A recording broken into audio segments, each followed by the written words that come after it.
Қазақтың кемеңгер жазушысы академик Мұхтар Әуезов Абайдың дәл өз тұсында, өз дәуірінде еңбек еткен ақындар төртеу. Оның екеуі Ақылбай, Мағауия, Абайдың балалары. Қалған екеуі Көкбай, Шәкәрім. Осы төрт ақын Абайдың нағыз толық мағынасындағы шәкірттері.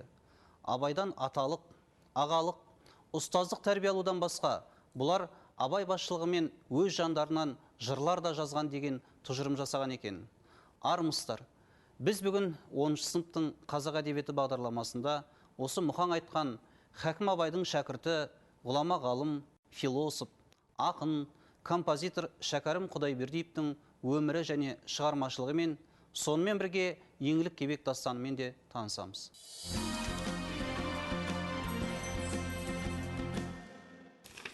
Алталашқа сөз оздырған ойшыл ақын Шәкәрім Құдайбердиев 1858 жылдың 24 шілдесінде бұрынғы Семей, қазіргі Шығыс Қазақстан облысының Абай ауданындағы Шыңғыстау бөктерінде дүниеге келген.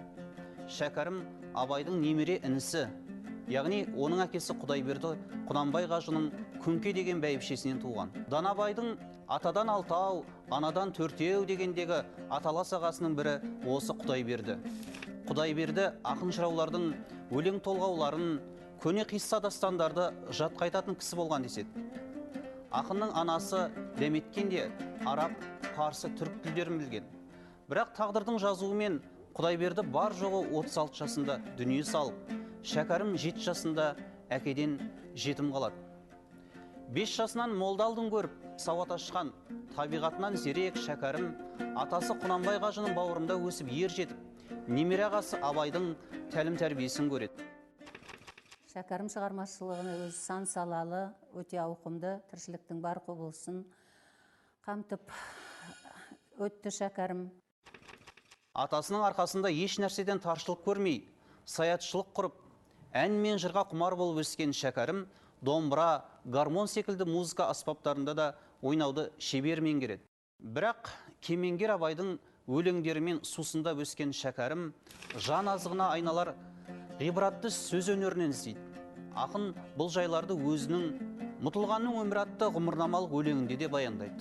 Айналасында болып жатқан жайларды ғана емес, ғалам жаратылысының сырын сөзбен өрнектеуге ұмтылған інісінің талантының ұшталып, ақын болып қалыптасуына Абайдың зор ықпалы болды. Әкеміздің бір шешесінен туған Ибрахим мырзаны қазақ ішінде Абай деп атайды. Сол кісі мұсылманша һәм орысша ғылымға жүйрік, һәм Алланың берген ақылы да бұл қазақтан бөлек, дана кісі. Ер жеткен соң сол кісіден тағлым алып, әртүрлі кітаптарын оқып, насихат тыңдап, аз ғана ғылымның сәулесін сездім. Шәкәрім Құдайбердіұлы. Шәкәрім өз өлеңдерінде 19 ғасырдың аяғы мен 20 ғасырдың басындағы қазақ қоғамында болып жатқан өзгерістерге азаматтық, ақындық үнін қосты. Ол қазақ қоғамының рухани өсуіне көмектесуді, жастарды ғылым, білім, өнерге баулуды мұратты. Қазақтың қамыққан көңілінде жұбаныш болар дүниені өлеңмен өрген ақын «Кел жастар, біз бір түрлі жол табалық» атты туындысында жастарды Абайдан, оның өлеңдерінен өнеге алуға шақырса, ызақорлар, құмарлық, сән қойлар атты өлеңдерінде адам бойындағы жасандылық пен жағымсыз мінездерді өткір сынғалады. Ел арасындағы алауыздық, түрлі таптардың арасында өшпенділік туралы жазған насихат, арман атты өлеңдер сол тұстағы қазақ қоғамының диагнозын дәл қоя білді.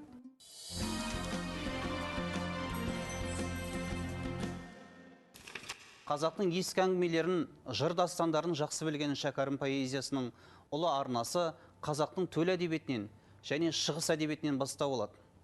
Ақын Қожа Хафиз лирикаларын, Нәзира дәстүрінде Физулидің Ләйлі Мәжнүн дастанын қазақшаға аударды. Ол шығыс шайырларының ізімен адам бойындағы рухани құндылықтарды жырлай отырып, өз оқырманын ғалам жаратылысының мәніне үңілдірді. Ақын көптеген өлеңдерінде адам ақиқатты іздеу арқылы ғана өзінің бастапқы болмысын, имандылығын сақтайды деген тұжырым жасайды. Шәкәрім қаламынан терең ойлы, сыршыл лирикалық өлеңдер Қалқаман мамыр, Еңлік кебек, Нартайлақ айсұлу, Крез патша, Қодардың өлім сияқты оқиғалы дастандар, Әділ Мария романы және басқа да прозалық туындылар, аудармалар тарихқа, философияға қатысты еңбектер туды. Шәкәрім орыс батыс әдебиетімен де сусындады. Ақын әсіресе орыстың ұлы жазушысы Толстойды үлгі тұтты. Ақын шығармашылығына Салтыков-Щедрин, Лермонтов, Некрасов, Пушкин туындылары да игі әсер етті. Шәкәрім Пушкиннің «Боран», Дубровский повестерін, Толстойдың да бір топ әңгімелерін, американ жазушысы Бичер Стоунның «Томағайдың балағаны» атты романын аударды.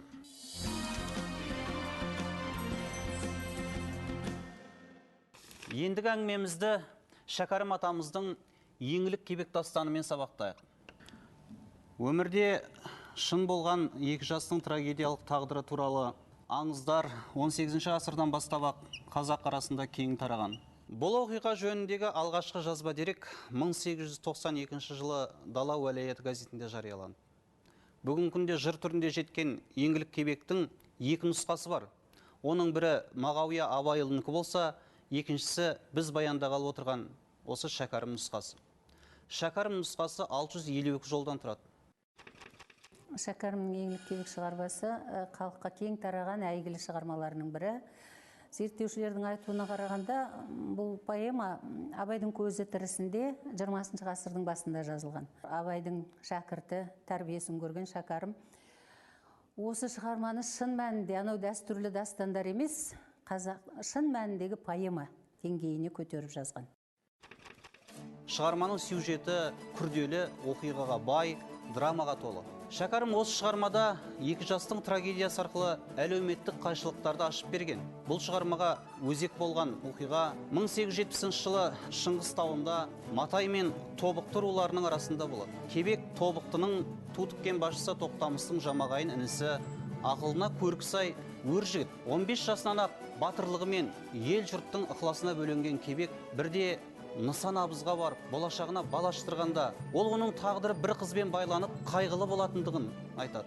Кебек тағдыры Нысан абыздың бұл болжамын расқа шығарады. Бірде аңшылық құрған Кебек батыр жолдан адасып, Матай үйіне түседі. Осы үйде ол еңлікпен танысады. Бірін-бірі ұнатқан екі жас әдептен озбай сауал салып, сынасып та көреді. Еңлік сөз арасында өзінің айттырылып қойған жері бар екендігін білдіреді. Екі рулы елдің жер суға таласып, қырғиқабақ болып жатқан шағында бір-біріне деген сүйіспеншілігінің баянсыз боларын сезген екі жас уағдалы мерзімде кездесуге уағдаласады.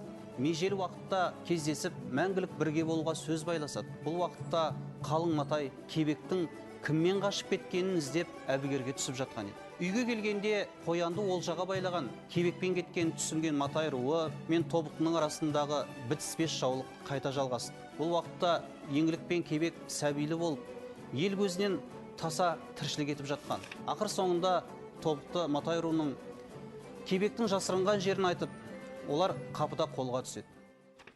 Біздің әдебиет тарихымыздағы құнды жәдігерлердің бірінің мәтіндік нұсқасы ретінде таныстырылады. Екіншіден, әдебиет тарихындағы жалпы қазақ руханиятындағы айрықша тұлға, ықпалды тұлға Шәкәрім шығармашылығының бір фактісі есебінде таныстырылады.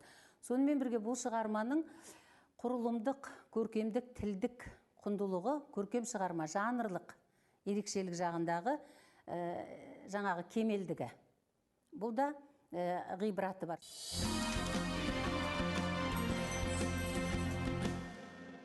Ақын кеңестік идеологияның құрбаны болды.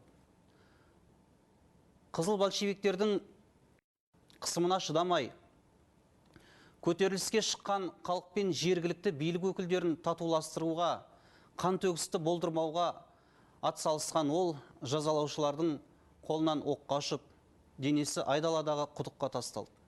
Кеңестік үкіметтің идеологиясы Шәкәрімді халық жау ретінде айыптап, шығармаларын оқуға тыйым салды. 1988 жылы ғана ақын есімі толық ақталды. Құрметті көрермен, осымен бүгінгі сабағымызды аяқтаймыз. Мен сіздермен қоштасамын. Келесі сабақта кездескенше.